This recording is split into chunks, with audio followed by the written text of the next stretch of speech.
नमस्कार दोस्तों, electrician skills YouTube channel में आपका स्वागत है।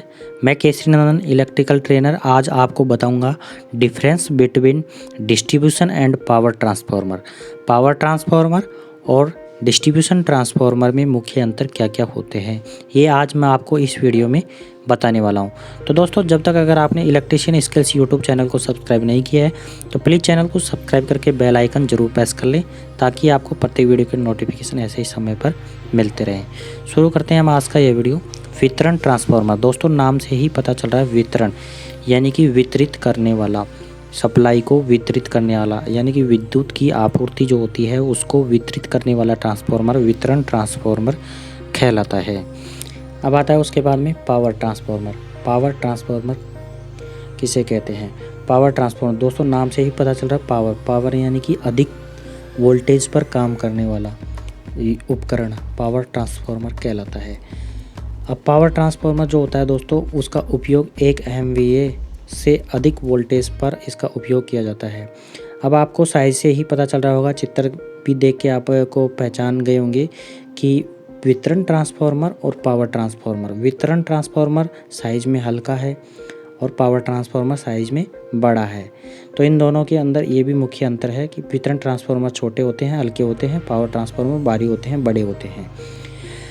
सबसे पहले आता है वितरण ट्रांसफार्मर 750 kVA से कम यानी कि लो पावर रेटिंग के लिए उपयोग में लिए जाते हैं, जबकि पावर ट्रांसफार्मर 1 MVA से अधिक पावर रेटिंग के लिए यूज़ में लिए जाते हैं।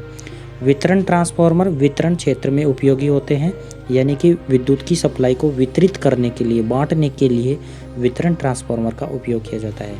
जबकि पावर ट्रांसफार्मर में ऐसा नहीं होता है। वो क्या करते हैं, वो प्रसारण करते हैं विद्युत को एक जगह से दूसरी जगह पर, यानी कि एक सिटी से दूसरी सिटी में भेजने के लिए पावर ट्रांसफार्मर का उपयोग किया जाता है। वितरण ट्रांसफार्मर केवल वोल्टेज को स्टेप डाउन के लिए उपयोग में लिए जाते हैं, यानी कि हमारी जो वोल्टेज होती है उसको कम करने के लिए, डाउन करने के लिए वितरण ट्रांसफार्मर का उपयोग किया जाता है। जबकि पावर ट्रांसफार्मर के अंदर ऐसा नहीं होता है। पावर ट्रांसफार्मर का उपयोग स्टेप अप एवं स्टेप डाउन दोनों के लिए इसका उपयोग किया जाता है। वितरण ट्रांसफार्मर 24 घंटे सप्लाई के साथ जुड़े रहते हैं, यानी कि अगर हम बात करें वितरण ट्रांसफार्मर की और पावर ट्रांसफार्मर की, तो पावर ट्रांसफार्मर जो होते हैं वो केवल लोड के साथ ही सिस्टम में जुड़े हुए होते हैं। वितरण ट्रांसफार्मर अगर 24 घंटे सप्लाई में जुड़े हुए होते हैं तो इसकी इफिशियंसी भी ऑल डे यानी कि पूरे दिन के साथ निकाली जाती है। जबकि पावर ट्रांसफार्मर लोड के साथ में सप्लाई में जुड़े होते हैं, तब इसकी फुल लोड, जब ट्रांसफार्मर का फुल लोड होता है उस समय इसकी इफिशियंसी निकाली जाती है। अब उसके बाद में आता है आयरन लॉसेस। वितरण ट्रांसफार्मर के अंदर आयरन लॉसेस अधिक होते हैं और पावर ट्रांसफार्मर के अंदर आयरन लॉसेस कम होते हैं। और वितरण ट्रांसफार्मर के अंदर कॉपर लॉसेस कम होते हैं, जबकि पावर ट्रांसफार्मर के अंदर कॉपर लॉसेस अधिक होते हैं। आयरन लॉसेस अधिक क्यों होते हैं? क्योंकि वितरण ट्रांसफार्मर जो होता है वो 24 घंटे सप्लाई के साथ जुड़ा हुआ होता है। और पावर ट्रांसफार्मर में आयरन लॉसेस कम क्यों होते हैं? क्योंकि ये सप्लाई में जब लोड होता है तभी इसको कनेक्ट किया जाता है, इसलिए पावर ट्रांसफार्मर के अंदर आयरन लॉसेस कम होते हैं। दोस्तों, ये इस ट्रांसफार्मर के अंदर मुख्य कारण हैं। ये आपसे कभी भी एग्ज़ाम में क्वेश्चन आ सकता है। उसके बाद में आता है वितरण ट्रांसफार्मर। हाफ लोड पर अधिकतम दक्षता इनकी 50% तक होती है, जबकि पावर ट्रांसफार्मर की फुल लोड के सापेक्ष दक्षता अधिकतम होती है।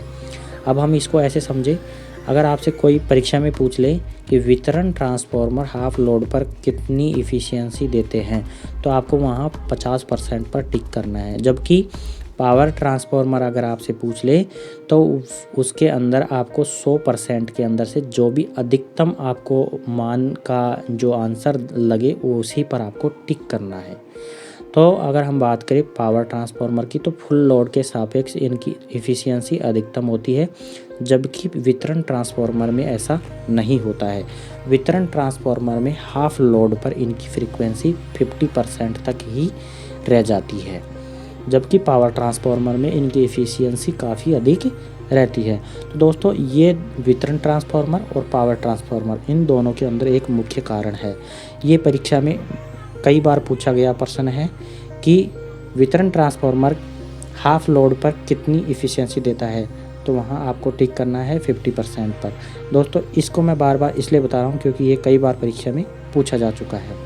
वितरण ट्रांसफार्मर वो होते हैं जो वितरित करते हैं, सप्लाई को वितरण करना यानी कि बांटने के लिए इसका उपयोग किए जाते हैं। इनके अंदर और भी मुख्य कारण हैं। वितरण ट्रांसफार्मर जो होता है वो वेरिएबल लोड के साथ काम करता है, जबकि पावर ट्रांसफार्मर जो होता है वो फिक्स लोड के साथ कार्य करता है। वितरण ट्रांसफार्मर जो हो गया दोस्तों वो वेरिएबल लोड यानी कि लोड कम भी हो सकता है, लोड ज़्यादा भी हो सकता है, उस पर ये काम करते हैं। और पावर ट्रांसफार्मर में फिक्स लोड होता है। वितरण ट्रांसफार्मर में लीकेज फ्लक्स कम होता है, जबकि पावर ट्रांसफार्मर के अंदर लीकेज फ्लक्स अधिक होता है। दोस्तों ये भी इनके अंदर एक मुख्य कारण है। वितरण ट्रांसफार्मर के अंदर लीकेज फ्लक्स कम होता है, ये आपको परीक्षा में कई बार पूछा जा चुका है कि पावर ट्रांसफार्मर में लीकेज फ्लक्स वितरण ट्रांसफार्मर बजाय कम होता है या अधिक होता है। वहाँ आपको बताना है पावर ट्रांसफार्मर में अधिक होता है। वितरण ट्रांसफार्मर की डिज़ाइन इस प्रकार की जाती है कि इनका आयरन लॉसेस कम किया जा सके, जबकि पावर ट्रांसफार्मर के अंदर इनकी डिज़ाइन इस प्रकार की जाती है कि इनके कॉपर लॉसेस कम किए जा सके। तो दोस्तों ये थे डिस्ट्रीब्यूशन और पावर ट्रांसफार्मर के मुख्य अंतर। तो आई थिंक आपको ये वीडियो पसंद आया होगा। वीडियो पसंद आया तो प्लीज़ वीडियो को लाइक करें, शेयर करें, और अगर आप हमारे चैनल पर पहली बार आए हैं तो प्लीज़ हमारे चैनल को सब्सक्राइब करके बेल आइकन ज़रूर प्रेस कर लें। मिलते हैं आपको अगले वीडियो के साथ, तब तक के लिए जय हिंद जय भारत। थैंक यू दोस्तों।